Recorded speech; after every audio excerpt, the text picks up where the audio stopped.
Hello students, welcome to Binita Tutorial. আশা কৰো সকলো ভালে আছা। আজি মই তোমালোকৰ আগত ৰ কাৰ আৰু ৰেফ যোগ শিকাম। ৰ আৰু ৰেফ কেতিয়া কেতিয়া যোগ হয়। এতিয়া চোৱা ৰ কাৰ যোগ, ৰ কাৰডাল তলত আমি কেনেকৈ লিখো এনেকৈ কৰি এনেকৈ ৰ কাৰ যোগ আৰু ৰেফ বুলি ক'লে ওপৰত আমি এনেকুৱা এডাল চিন দিওঁ যোগ।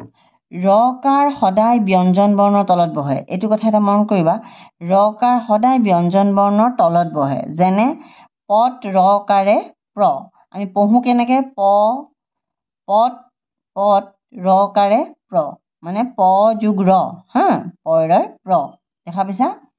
ঠিক তেনেদৰে প দন্তীয়া ত আৰু ভৰ লগত ৰ কাৰ বহিলে আখৰৰ ৰূপ সলনি হয়। যেনে ক যোগ ৰ কয়ৰয় ক্ৰ, কেনেকুৱা ধৰণৰ কয়ৰয় ক্ৰ লিখে দেখিছানে? কটো ক'ত গুচি গ'ল, এইটো কেনেকুৱা ধৰণে লিখে দেখা মন কৰিছানে? ঠিক একেদৰে ত যোগ ৰ দন্তীয়া ত যোগ ৰ তয়ৰয় ত্ৰ, তাৰমানে এই যে কয়ৰয় ক্ৰটো প্ৰায় ত্ৰৰ নিচিনা একেই হয়, কিন্তু কিনাৰত এই কৰ এইডাল লটকনডাল এইফালে দিয়া থাকে, মন কৰিছা। ভ যোগ ৰ ভৈৰয় ভ্ৰ, আকৌ ব্যঞ্জন বৰ্ণৰ আগত ৰ যোগ হ'লে, এইটো কথা মন কৰা, আকৌ ব্যঞ্জন বৰ্ণৰ আগত ৰ যোগ হ'লে ৰৰ চিনটো ব্যঞ্জন বৰ্ণটোৰ ওপৰত হেলনীয়াকৈ বহে। এইটোক আমি ৰেফ বুলি কওঁ। ঠিক তেনেকৈ ৰ যোগ ক ৰয় কয় আৰ ক, এইটো কি কয় ৰয় কয় আৰ ক।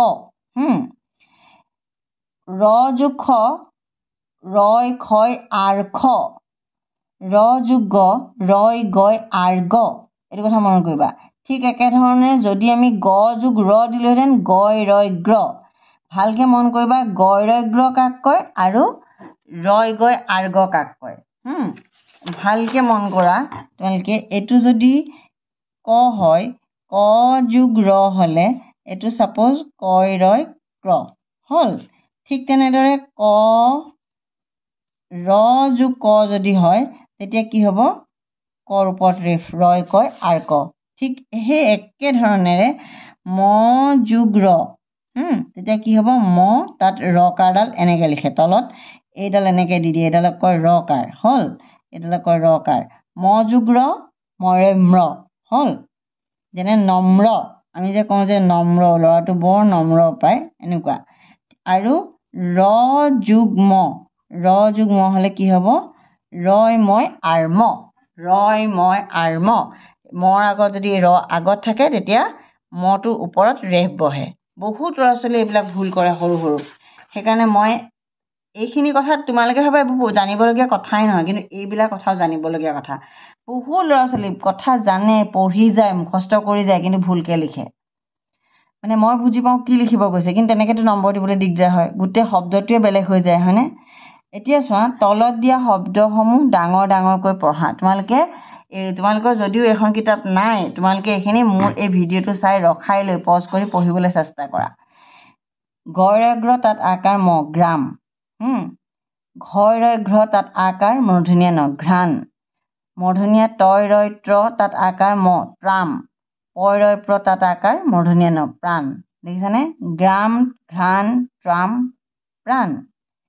এতিয়া চোৱা ত ৰয় কয় আৰ ক তৰ্ক, পদ দীঘৰকাৰে পু ৰয় নয় আৰ ন পূৰ্ণ, দন্তীয়া দ ৰয় পয় আৰ প দৰ্প, প্ৰথম ছ দীঘৰকাৰে চু ৰয় নয় আৰ ন চূৰ্ণ, ৰয় নয় আৰ ন, মন কৰিবা।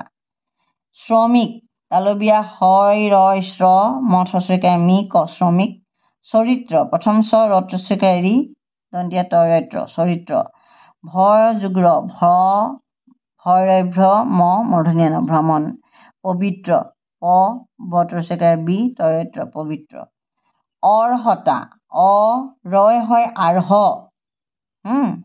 ৰ হ ওপৰে ৰেফ, সেইটো কেনেকৈ পঢ়ে ৰয় হয় আৰ্হ তত আকাৰ এটা অৰ্হতা। অৰ্জন ৰয় জয় আৰ্য, বৰ্গীয় জ তাৰ ওপৰত ৰেফ ন অৰ্জন, কেনেকৈ পঢ়ে ৰয় জয় আৰ্য ন অৰ্জন। কৰ্কশ বৰ্জন, পৰিশ্ৰম চক্ৰবাদ দেশপ্ৰেম বৰ্জ্যপাত, উপাৰ্জন আৱৰ্জনা পৰ্যটক দুৰ্ঘটনা, মন কৰিছা? এতিয়া চোৱা যি ছাত্ৰ ছাত্ৰীয়ে আনৰ দ্ৰব্যত হাত দিয়ে, কাজিয়া কৰে বা ডাঙৰৰ অবাধ্য হয় তেনেবোৰক অভদ্ৰ বোলে। তুমি কেতিয়াও অভদ্ৰ নহবা, কেতিয়াও উগ্ৰ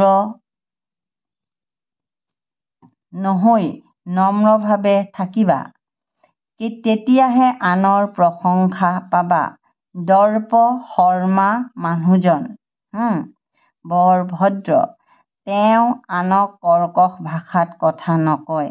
আৰ্থিকভাৱে দুৰ্বল মানুহক তেওঁ সামৰ্থ্য, এইটো চোৱা, সামৰ্থ্য ৰথয়াৰ্থ তাত জকাৰ, সামৰ্থ্য অনুযায়ী মানে সামৰ্থ্য মানে কেপাচিটি, যিমানটো তেওঁৰ কেপাচিটি সেনেকুৱা, তেওঁৰ সামৰ্থ্য অনুযায়ী সহায় কৰে।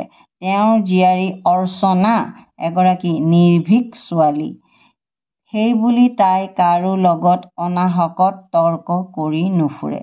ৰ যোগ আৰু ৰেফ যোগ, তোমালোকে এই কথাখিনি এবাৰ মন দি চাবা। যদি তোমালোকৰ মানে প্ৰব্লেম থাকে, চব মানুহ ল'ৰা ছোৱালীৰে কিছুমান সৰুতে এইবিলাক বৰ লাগতিয়াল কথা নহয় বুলি এৰি এৰি দিয়া গৈছিলে, কিন্তু যেতিয়া ডাঙৰ হ'লে লিখিব লগা হয়, আমি ভালদৰে যেতিয়া লিখিব লগা হয় তেতিয়া এইবিলাক কথা গুৰুত্ব আহি পৰে। গতিকে আশা কৰোঁ তোমালোকৰ এই কথাখিনিৰ পৰা লাভ হ'ব। আৰু যদি তোমালোকৰ কথাখিনিৰ পৰা লাভ হৈছে বুলি ভাবা, ভাল লাগিছে ভিডিঅ'টো, লাইক এটা কৰিবা, ফ্ৰেণ্ডৰ মাজত শ্বেয়াৰ কৰিবা। যিসকলে চেনেলটোলৈ প্ৰথমবাৰৰ বাবে আহিছে তেখেতসকলে চেনেলটো প্লিজ ছাবস্ক্ৰাইব কৰি যাব। আশা কৰোঁ তোমালোক সকলোৱে দুৰ্গা পূজা এনজয় কৰিছা। এতিয়া আজিলৈ আহোঁ, লগ পাম আন এটা ভিডিঅ'ত।